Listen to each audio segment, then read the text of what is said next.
Well, a big play. I mean, and a lot of big plays, situations in the game. I thought we about a 2.5, 3 minute space where I didn't think we were really poised, executing getting the ball in bounds, where we knew what we wanted to do. Two different guys took it out that shouldn't have taken it out. Grant got 3 tough calls today in verticality rules that were, again, obviously we know what he is. Bowden played 22 minutes, fouls, and we've talked a lot about our team about fouling and cutting back on fouls, but I didn't think we handled the ball as well as I know we're capable of in the backcourt.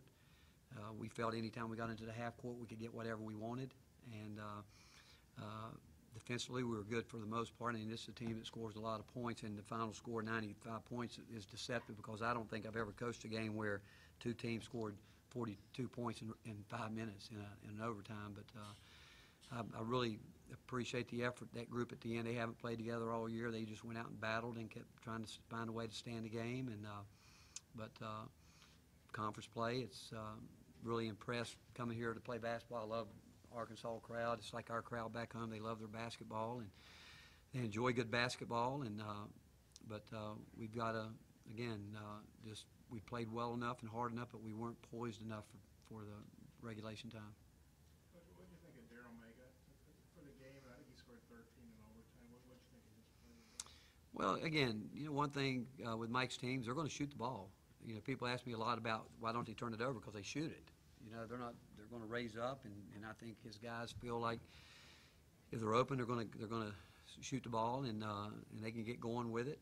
There's no doubt. But again, looking at it from my point of view, it was the baseline drives that we gave up in the second half. We gave up too many of those where we were getting the ball pinned to the corner, but just didn't get our rotation on the help side. And then we had a big one of his plays, a big breakdown the way our ball screen coverage. And guys like he and their team, they don't need a lot of space.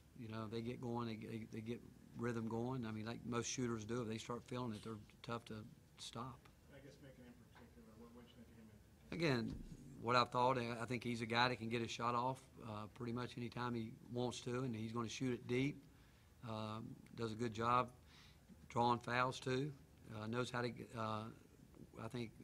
himself fouled. But if you back off of him, he's going to raise up and shoot it. You guys have kind of answered every time Arkansas got it down to 5 points, something like that. What was different in the final 3 minutes? Again, turning the ball over, turnovers. I mean, like I said, we felt we get in the half court, we could take them off the dribble, get them into ball screens, and hope they'd switch it and then or double it. And but we didn't give ourselves a chance a couple times to get down the court and see if we could score in the half court. Daniel Gafford seemed to be trial by fire in the first half. You guys were a little stronger, took the ball away.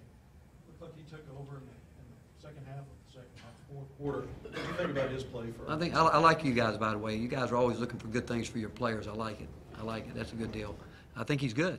I think they're a good team. I think Mike's teams are really good, and I think that throughout a 40-minute game, you're going to see guys adjust to what's going on. They have to learn to adjust to officiating. You got to adjust to how they're being guarded, how the scout report reads on them. And again, I got to have really a lot of respect for Mike and his team and his players. And I've coached against Mike a lot, and his teams play the way that he wants them to play. And I like his players. I think I like the freedom they play with. I like their confidence. And but again, I thought their players did what they do. I mean, I didn't think they did anything today against us that I haven't seen them do, watching them tape and watching them through the years. You guys are the first team to push them here at home and you'll push them to the brink. Is it just hard to beat Arkansas here, even as well as you guys played most of the way today? Well, I think it's hard to beat anybody, if you don't play 40 minutes. And whether you're playing Villanova in the Bahamas, whether you're playing North Carolina at home, if you don't play 40 minutes against teams that are high-level teams, and Arkansas is a high-level team, I think it's hard to beat anybody if you don't put together 40 solid minutes, especially being poised. You don't have to play perfect. I don't think you have to be perfect. But, again, atmosphere was great today. And, again, I have a lot of respect for that. And they love their team, and, like, I think Tennessee loves our team. And but I think they like them because they play hard, they're aggressive. And but,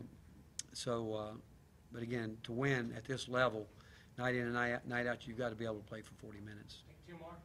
Rick, can you speak to maybe the game plan coming in and the start that you got off to with the hot three-point shooting, how that maybe played into what you wanted to do today? We're going to run.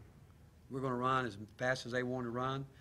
They like to run in transition. We like to run. We weren't going to change anything. We're going to do what we do.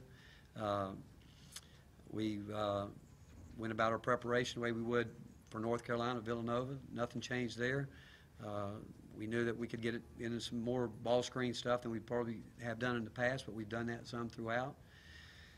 Felt like we could go off the dribble some.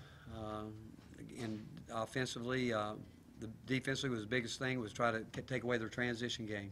Is what we wanted to do, not let them. If you look at it on paper, they actually probably score more points in transition than anybody that we've played all year, teams that run.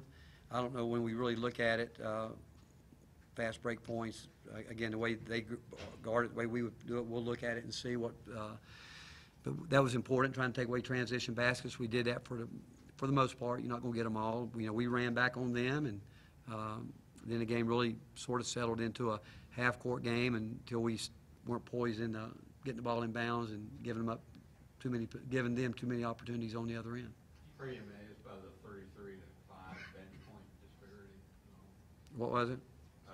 You got scored 33 to 5. Well, we played 10, 12 guys. They do too. I mean, but you look. When I look at, if I'm looking at the stat sheet right now, a couple things would jump out at me. Jordan Bowden played 22 minutes in a 45-minute game. The guy that's the main guy there for us. Grant Williams, 34 minutes. He played a lot. But again, his foul situation, we had to work through that.